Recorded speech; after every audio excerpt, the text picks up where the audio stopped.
Hey everybody, your old pal Jeff Urbin here, speaking to you live from the Roosevelt Presidential Library and Museum in beautiful downtown Hyde Park, New York. Thanks for tuning in today. Today we're going to talk a little bit about Sara Delano Roosevelt.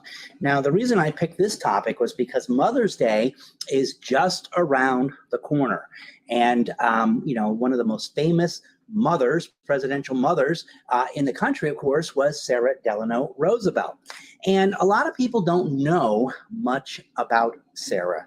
Everybody knows Franklin, the four-term president, commander-in-chief, New Deal, assistant secretary of the Navy, governor of New York, polio, fireside chats, nothing to fear itself, day of infamy, blah, blah, blah, right? Everybody knows about him.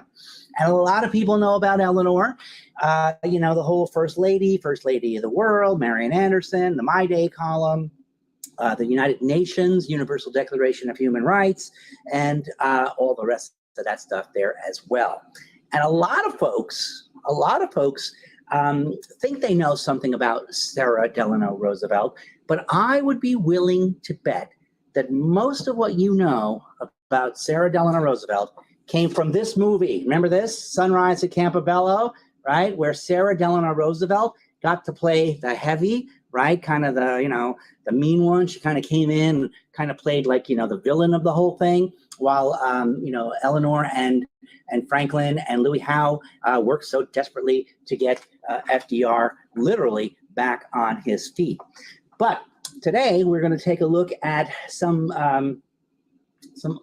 other information about Mrs. Roosevelt, and I would argue a more balanced set of information, a more accurate set of information, and a bunch of information that I hope will cast Sara Delano Roosevelt in a different light for all of you. So if I were to take a quiz and say, hey, what do you know about Sara Delano Roosevelt? People would probably say, well, she was the domineering mother-in-law who rode shotgun over Eleanor Roosevelt, or she was the overprotective mother of Franklin Roosevelt. She was an old Victorian stick in the mud, right? These are all the sorts of things that people have said about Sara, and history has cast her really in kind of an unfair and a poor light. So today we take a look in some of the dark corners, and we take a look at Mrs. Roosevelt's personality, her upbringing, and the influences she had on one of the most influential couples of the 20th century, and certainly one of the most influential presidents in our American history.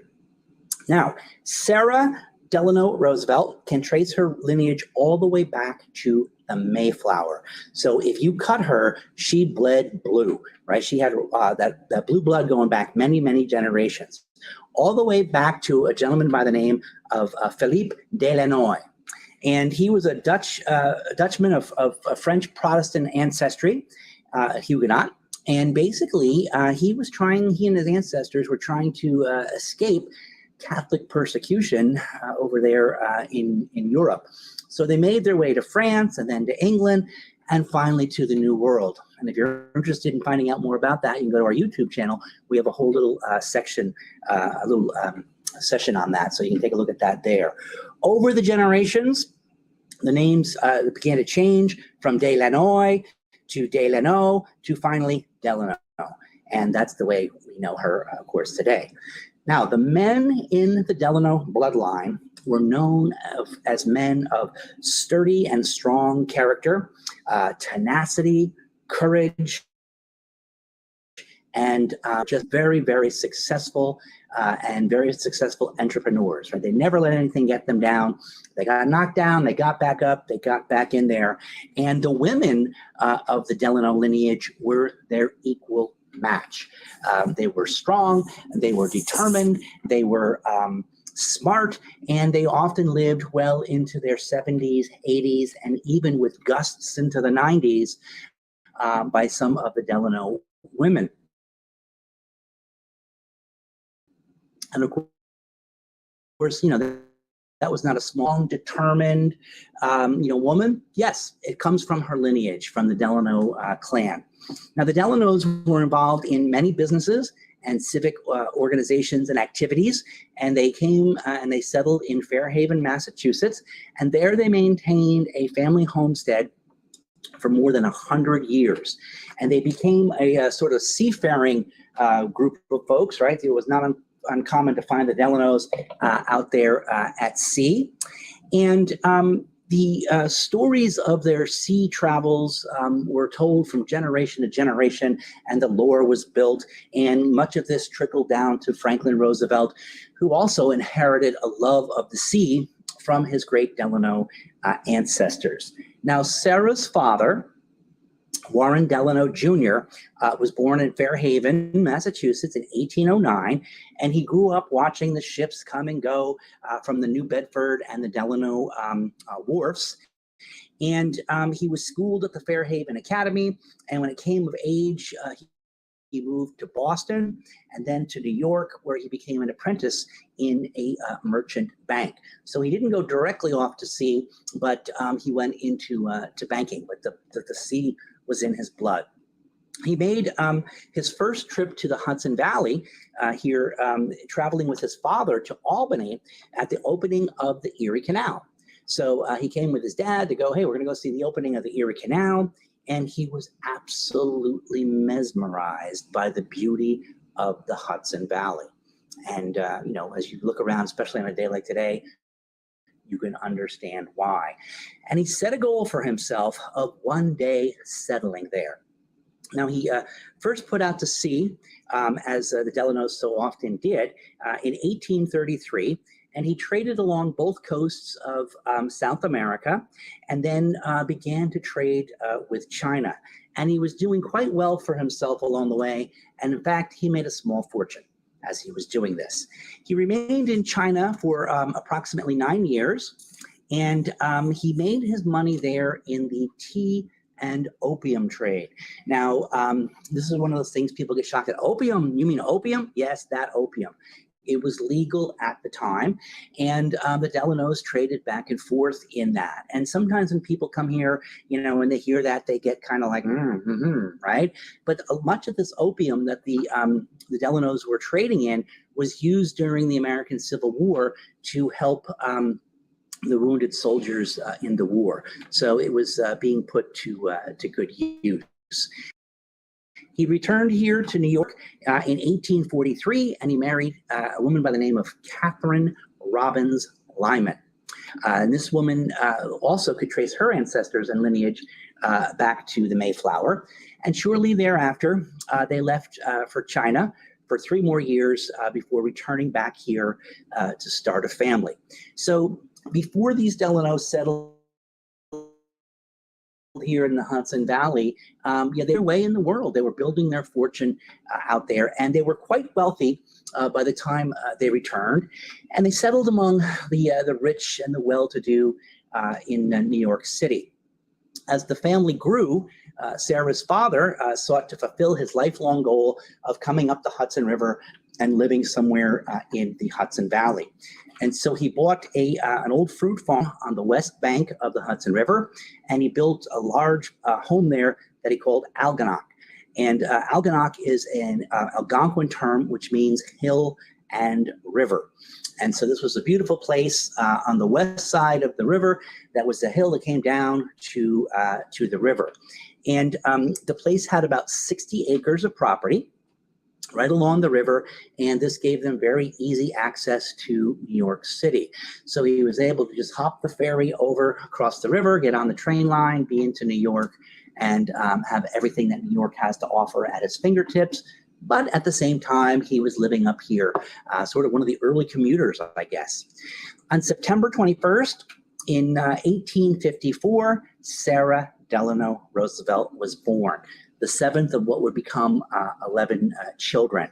Now, Sarah is Sara, S-A-R-A, no H, and that was because she had an Aunt Sarah who had the H, and they didn't want to get them confused. So it's Sarah, S-A-R-A. She grew up in a very stable, very loving, very wealthy, very comfortable environment. They didn't want for much because they had the money to get what it was that they needed. And she was raised with the Delano confidence, the Delano optimism, and the Delano pluck. So the Delanos were a force to be reckoned with. And so it should come as no surprise later on when President Roosevelt becomes president that you're going to have Sarah there as a strong and active force in his life. Now, all went well until the crash of 1857, when her father lost the fortune. And what happened was he lost his money in his shipping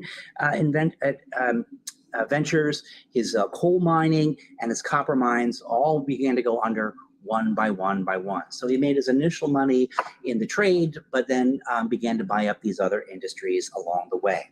Now, they tried to sell Algonac, but no one could afford to buy it, right? So they were kind of stuck with it, and they ended up renting it out to distant family members and relatives. Now, her father understood that he had very little choice except to move the family to China and rebuild the fortune as he had done once before. So they sailed on a little ship. It wasn't a boat. It was a small ship that was beautifully outfitted, and the ship was called the Surprise. It was a ship not unlike this one. It was 183 feet long, and the voyage took 4 months going across in their time on their way to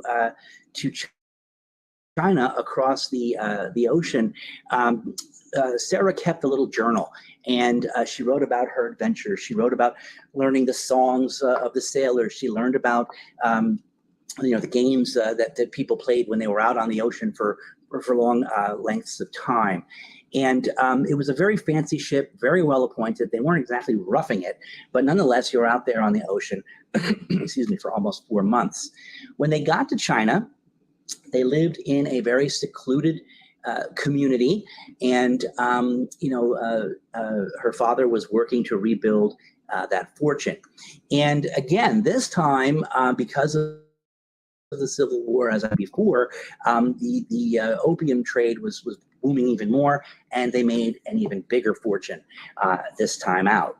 So the point is that these Delanos were not wussies, right? These were folks who were hardworking, fun-loving people with grit and strength and determination and go-gettership, right? Go-gettership.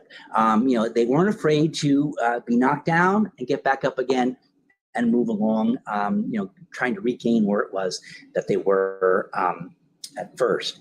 So they returned to Algonac, and Sarah there was tutored from home, except for a short stint where she went over to Dresden, Germany, to a girls' school there for a short period of time. Now, let me show you a little picture. Here's a picture of Sarah when she's a little kid. She's about 5 years old there. All right, and you can see, just by the fact that they've got nice photography, that the family had some money, right? Because not everybody was getting their photographs taken like that. And she grew from this little squirt here into a tall, beautiful, refined woman who was smart, well-cultured, and very confident and very self-assured. You can see that right here just in that picture. She is definitely got poise, and you can tell that there's a lot going on there with her. She had many, many suitors, but the problem was because she was so centered and self-focused and self-assured that it was very difficult for suitors to take her, basically. They were intimidated by this very strong, very independent woman. And so she was having trouble, keeping, suitors and finding people that she felt were good enough for her, and her father felt were good enough for her as well. And that was until, James Roosevelt was a widower who was twice Sarah's age, and he was also a wealthy, upper class guy here from the Hudson Valley. He was a Hudson Valley widower. His first wife, Rebecca Howland, had passed away of heart problems, He had a son, Rosie Roosevelt, and he was a lonely widower now at this time. Now, he had made his fortune primarily in railroads and had settled along here in the Hudson River in Hyde Park after a fire destroyed the Roosevelt ancestral home at Mount Hope, just north of Poughkeepsie. So he bought the old Wheeler farm. He moved in here with his wife, Rebecca, and they raised Rosie. And then Rebecca began to have these heart ailments, these heart problems. And within a few years, she passed away, and he was just the lonely Hudson Valley widower. Now, he began to take a romantic interest in a distant cousin of his, a woman by the name of Bammy Roosevelt, who happened to be Teddy Roosevelt's older sister. And she was very fond of James. She thought, James is a perfect gentleman. He's, a nice guy, very sweet, but she just wasn't interested in him. So he asked her to marry him, and she said, well, geez, James, you're a swell guy and everything, but I don't think it's going to work. And she felt bad. She felt bad turning him down. And so she soon arranged to have a dinner party, and there she invited several of her close friends, all of whom happened to be eligible bachelorettes. Okay, so basically she's doing a little bit of a big bait and switch here. It's like, okay, James, you're on to me here, but it's not going to work. So here's what I'll do. I'll arrange a little thing here. We'll have a dinner party, and you'll have some available bachelorettes that you can start to find an interest in. That'll get me off the hook. That'll maybe have you make a connection, and we'll see where we go from there. And one of the women at this dinner party was none other than the stunning and beautiful Sara Delano Roosevelt. And when James saw her, it was almost love at first sight. Like, he was just smitten. And because he was about twice as old as she was, he was, of course, much more mature. He was much more worldly. He was much more confident. He had already raised a son. He had, buried a wife. And so they were really sort of more intellectual and spiritual and emotional on the same level than Sarah was able to find with most of the men, her age. So Bambi's idea of bait and switch, comes to find out, worked. And so James fell almost instantly in love with Sarah. Sarah, it took a little bit longer, but not much, because they were married just 6 months later, despite their 26-year age difference. And they were married on October 7th in 1880. So it was a really good match. Less than 2 years later, Sarah gives birth to little old Franklin Roosevelt, 32nd President of the United States, as you know, January 30th, 1882. Now, let me show you this picture. This is a picture of Sarah and James. And you can see here that, he looks really, he's old enough to be her father, and he almost looks like he's old enough to be her grandfather. But again, because of her maturity and because of his age, they were actually a very nice couple and very, very well matched. Now, Sarah was raised, as part of her upbringing, to revere the men in her life. So she totally loved and revered her father. And now she transferred that over to her husband, James. So this was a real, relationship here. Now, when they had Franklin on January 30th, 1882, it was a very difficult birth. In fact, Sarah was in labor for over 20 hours, and FDR was born at 10 pounds.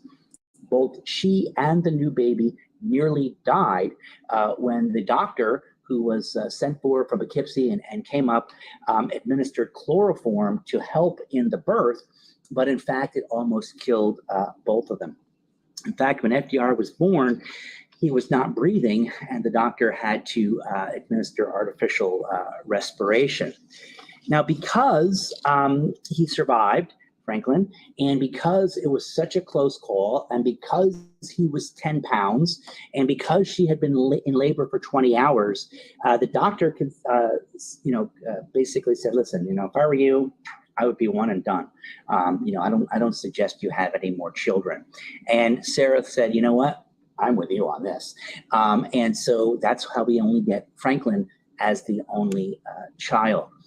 The complexity of the birth and the near close call. And because of this, Sarah and James considered Franklin to be a bit of a miracle baby.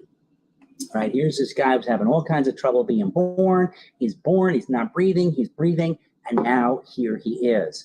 And so Sarah basically, now dedicated her life to raising Franklin, as well as taking care of her husband. And Sarah insisted on caring for little baby Franklin herself. She fed him, she bathed him, she put him to sleep. She got up with him, all the things that a woman of her class and that time could have very easily contracted out to a nanny or a governess. Sarah said, no, this kid is a miracle baby. I am lucky to have this guy. And so guess what? I'm going to take the lion's share of taking care of this kid. And as a result of that, there was a tremendous and incredible bond between Franklin and his mother. Now, always we hope that, mothers and babies bond, right? But this was a particularly strong bond, and a strong bond that would last together for the rest of both of their lives. When Franklin was a boy, he spent much of his time playing with his father. His father, of course, was wealthy, essentially retired, and was basically a playmate to Franklin. And Sarah was, as happy as a pig in a poke just to live here in Hyde Park. She had her husband, she had her son. Her world was complete, and everything was going very well. Now, when Franklin was about 8 or 9 years old, James had his first heart attack.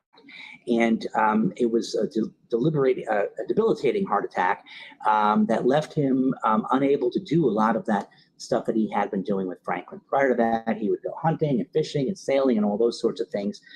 So at that point, James becomes really pretty much homebound and has to be kept quiet and in a nice settled sort of area, not to be upset. He was still able to participate in the family and such, but he spent the next 9 years as Sarah referred to him as her tender invalid. So basically she was devoting her life now to taking care of James and also helping to raise Franklin. Now, Franklin also, adored his father, and so he took on a partnership with his mother in taking care of his father as well. And he was always a good boy, was very careful not to, create a ruckus or things around his father. Franklin was tutored at home, and he would travel with his parents back and forth to Europe on extended holidays each year. And Sarah instilled in Franklin many of the key interests that he would develop and then hold for the rest of his life. So she got him interested in reading. She would read to him hour after hour after hour. Again, this was tender time to be able to spend with her baby boy. And, she would read to Franklin. She would tell him stories of, the sea-bound Delanos. And, she really instilled in him this love of adventure, this love of the sea, and the love of reading. Franklin would grow up to have a ship model collection with something like 400 ship models and a book collection with something like 23,000 books. She also instilled in him a love of stamp collecting. And so she got him started on his first stamp collection, and he would then begin to collect stamps for the rest of his life, ultimately culminating in about 1 million stamps, about 150 bound volumes in his collection. So this woman that everybody says, oh, this mean, stick in the mud, Victorian, meanie, is basically building and shaping the character of Franklin Roosevelt through love and through nurturing his interests and in making sure that he is growing up with these hobbies and these interests. The stamp collecting comes in very handy because it helps him to learn about geography. And when he becomes president and we're fighting World War II, he knows where a lot of these little islands are off in the Pacific. He knows where these little villages are in Europe because he's had stamps from those places and he's studied those places and he's learned from those places. His 23,000 books in his book collection, he was not a cover-to-cover reader. He was more of a spot reader. If something interested him, he'd stick with it. If it didn't, he would just, sort of pan through, take out what it was that he wanted. But when you do that over the course of 23,000 books, you learn a lot. She also instilled in him, as I said, that love of the sea. And she made sure that young Franklin got the pluck of the Delanos, the confidence, the strength of character, the ability to be knocked down and then get back up again. And we see this particularly with the bout with polio. Now, in and along this sense of self-confidence and self-assuredness, she and James also instilled in Franklin the idea that you needed to give to others. She made sure that he understood that not everybody was growing up like this, Franklin. Not everybody's got the kind of life that we have.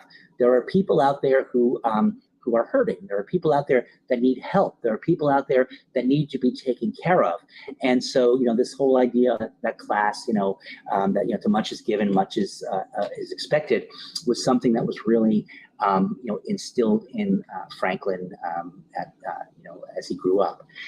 When it came to be time for him to go to boarding school at the age of 12, neither she nor her husband could bear to part with their little Franklin. They had such a cute little life going on there that he stayed here and was taught on the property for an additional 2 years with the tutors from Europe. And then he went off at 14 to Groton School.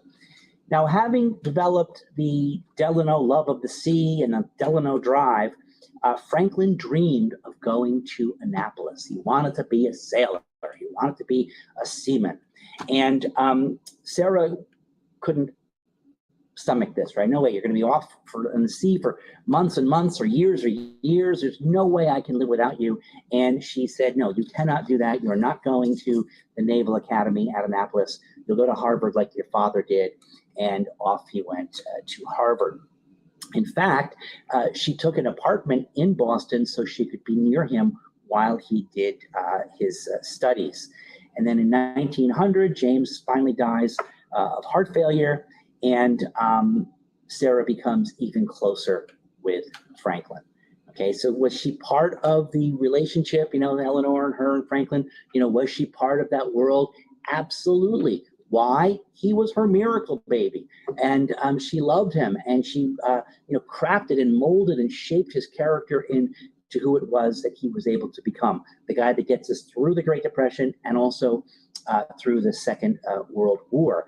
And once her husband dies, Franklin is pretty much all she has left.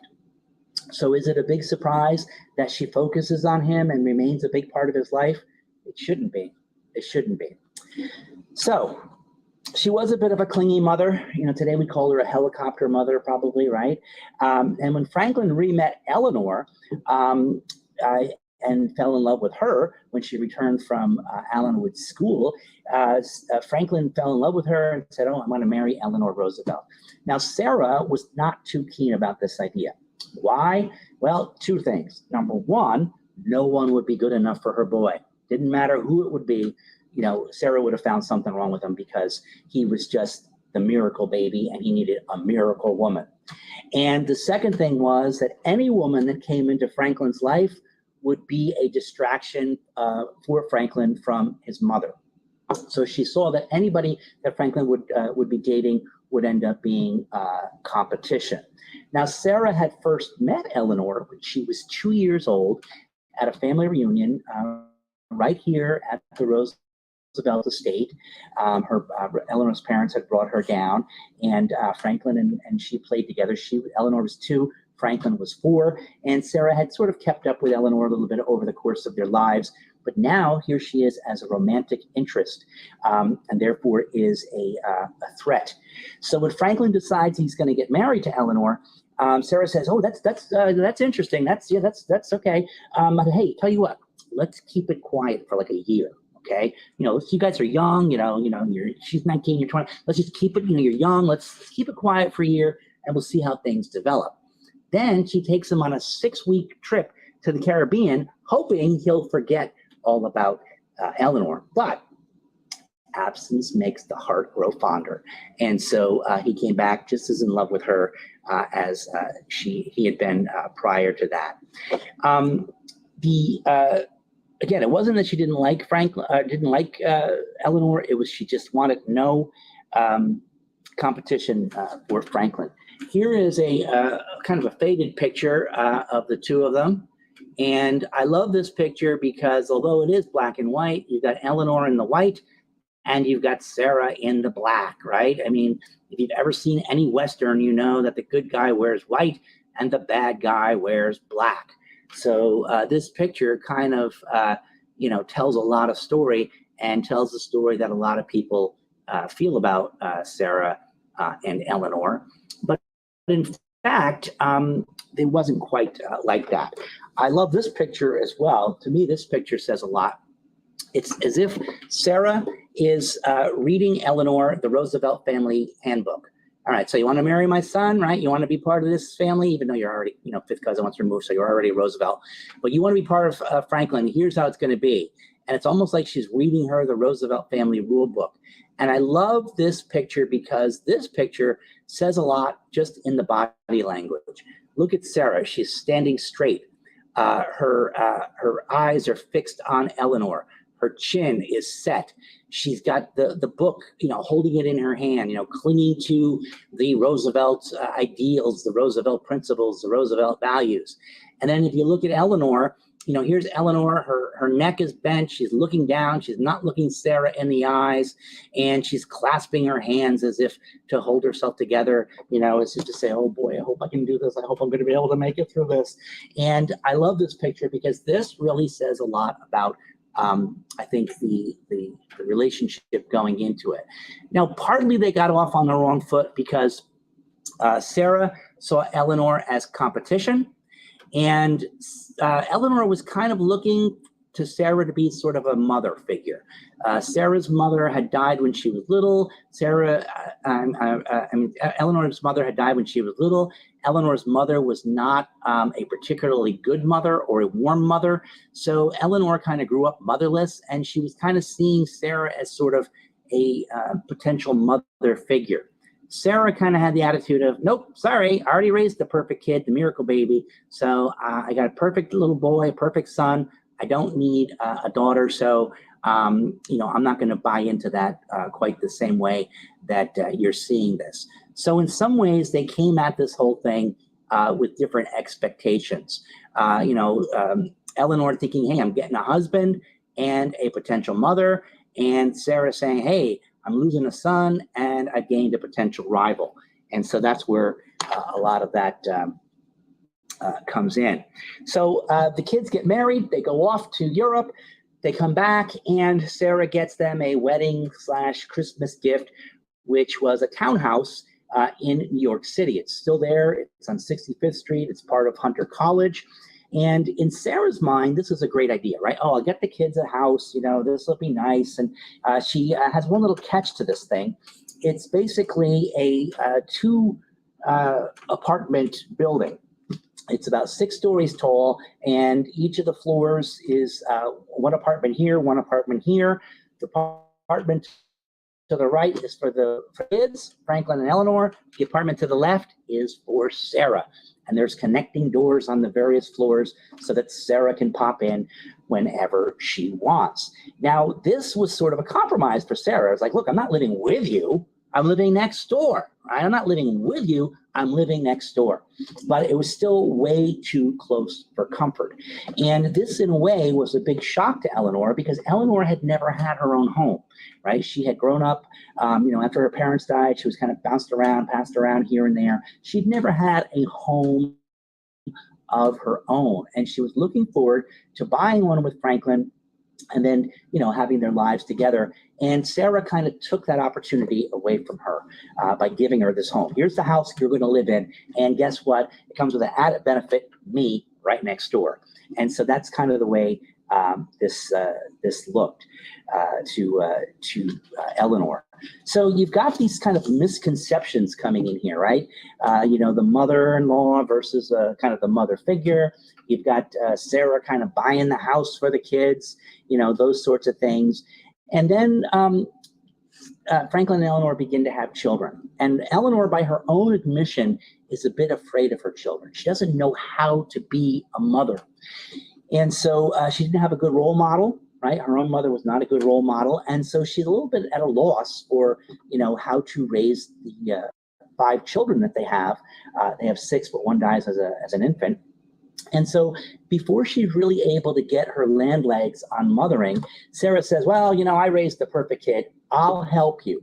And what she basically did was came in to help Eleanor, but ended up kind of pushing Eleanor off to the edges, to the peripheral. Now, I love this picture because this is a picture of Sarah and one of the grandchildren. And I don't know, it looks to me like, isn't that kid like rubbing the pearls on her teeth? Isn't that what you do to see if the pearls are real, right? So this kid is clearly checking out whether these pearls are real. But here is Sarah once again, right, reading to the grandchildren. And, look at that smile on her face, right? She's loving being around the children. She's loving being around the kids. So in a lot of ways, Sarah is a good role model for Eleanor. She is strong, she's independent, she's self-assured, she's stable, she's sturdy, and she's respectable. And from that standpoint, she is a good motherly role model for Eleanor. But at the same time, she's not really gushing on Eleanor in that particular way. They also come to head with the polio. When Franklin contracts polio in 1921, Sarah says, well, that's the end of his political career. She didn't really like his political career. She thought that politics was kind of a messy thing, sort of a dirty thing. Even her own husband, James, who was very giving and very, much involved in the community, never ran for public office, right? He would do all kinds of other things to help out the community, but he wasn't going to lower himself to politics. And Sarah didn't think Franklin should be doing that either. But that's what he wanted to do. And she wasn't going to necessarily stand in his way once he made up his mind to do things. But then he gets polio. And Sarah sees this as the perfect reason for him to give up his political career and to come back to Hyde Park and to basically spend time with her and, sort of take on the role that James had here as being the master of the estate and such. And Eleanor and Louis Howe, FDR's advisor, say, no, that's not what he wants to do. He wants to get back out there. And Eleanor steps into the role of helping to prod the President Roosevelt, Franklin Roosevelt, and going out there, keeping his name alive. And so this adds to the resentment between Eleanor and Sarah a little bit as well, because now Eleanor is actively working against what Sarah's hoping is going to happen. Now, I don't want to oversell or overscore this, tension between Eleanor and Sarah, and I want to show you a couple of things. Here is a picture of the Roosevelt family at Campobello, and this is taken shortly after Franklin's affair was exposed.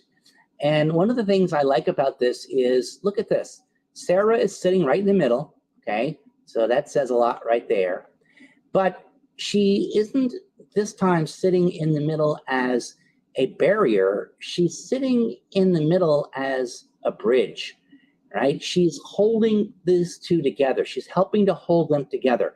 Now, part of that is because she says to Franklin, if you get a divorce, I'm cutting you out of the family fortune. There'll be no divorce in this family. So we don't want any of that disgrace. But at the same time, she's trying to help them sort of work this out.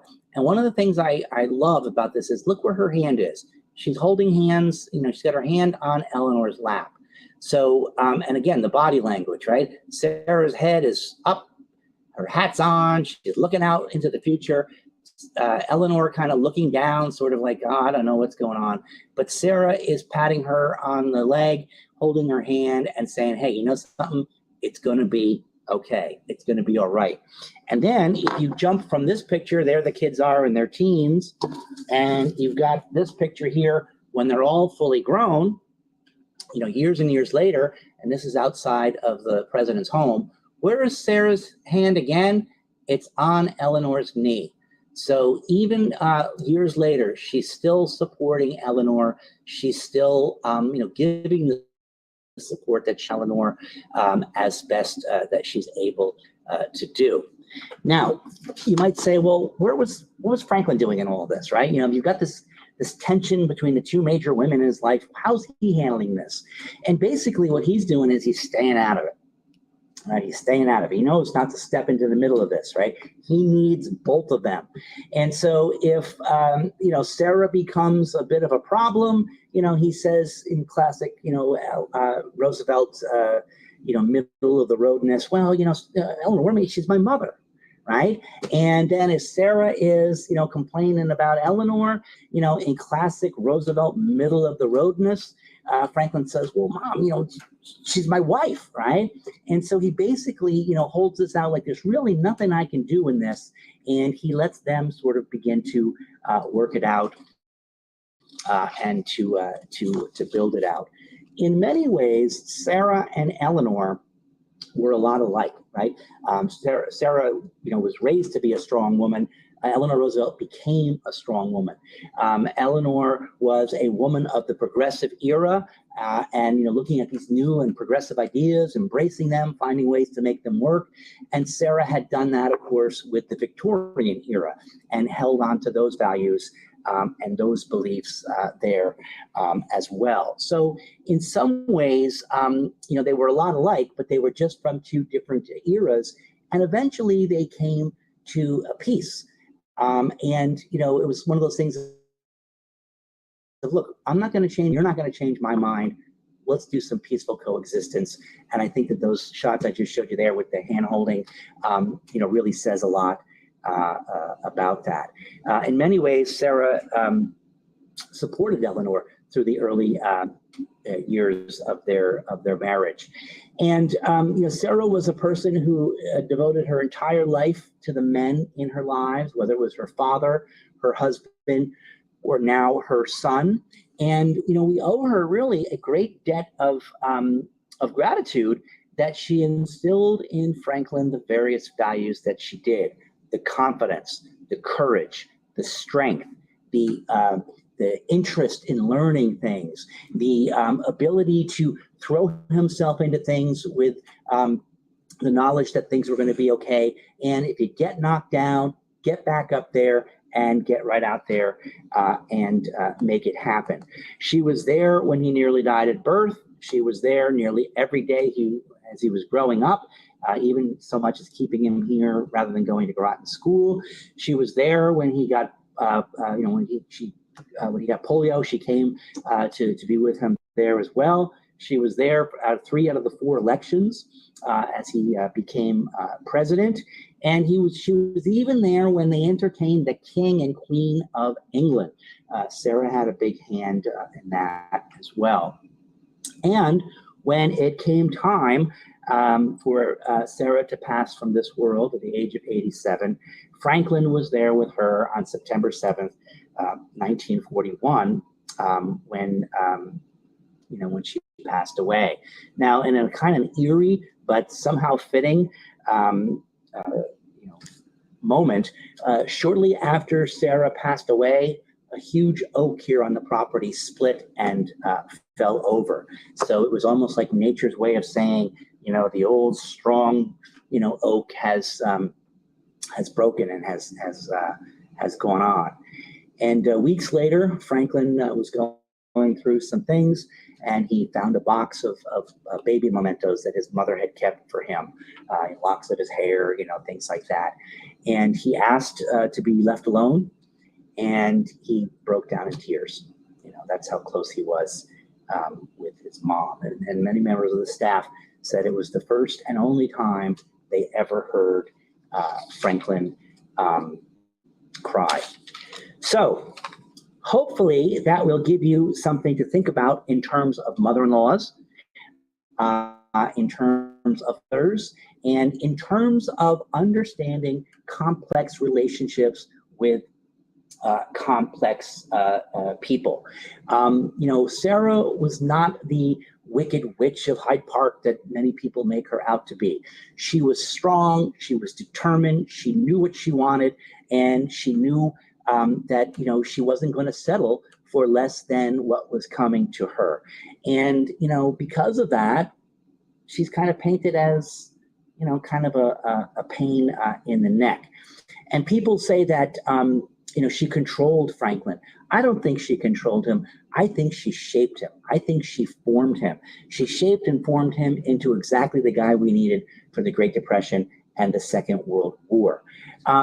She controlled him on some small things, but on the big things, Franklin always made his own decisions. He didn't go to the Naval Academy, no, but he when it was time for him to marry Eleanor, he wanted to marry Eleanor. She wasn't in favor. He went along and did it anyway. When it came to entering a political career, she wasn't in favor of it, but she went along with him when he decided that anyway. When it came time for him to return to politics after polio, turning his back on being the country squire, she didn't agree with it, but she ended up going along with it.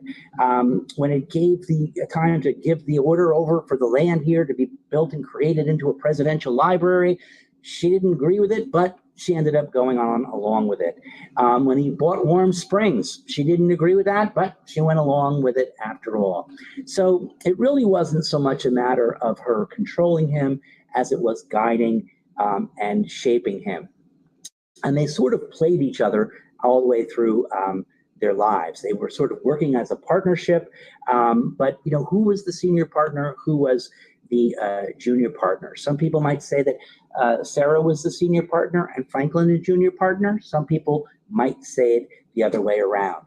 If you were to ask Franklin and Sarah how that operated and how that worked out, they would probably give you the Roosevelt response of, well, folks, he was the president, and well, folks, she was his mother. Right? Play it right down the middle. What can you do? He's the president, but she's the mother. They work it out, and that's how we get it.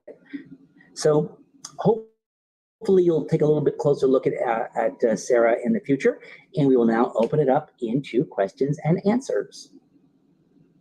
Any questions, comments, snide remarks from anybody out there? All right, and you do remember it's Mother's Day coming up, right? Okay, so be prepared for that. I'm looking forward to it myself, and I'd like to say hi to my mom out there. They get this in the women's prison, right? No. Well, I'll send you a card. Mom. No questions, no comments, no snide remarks.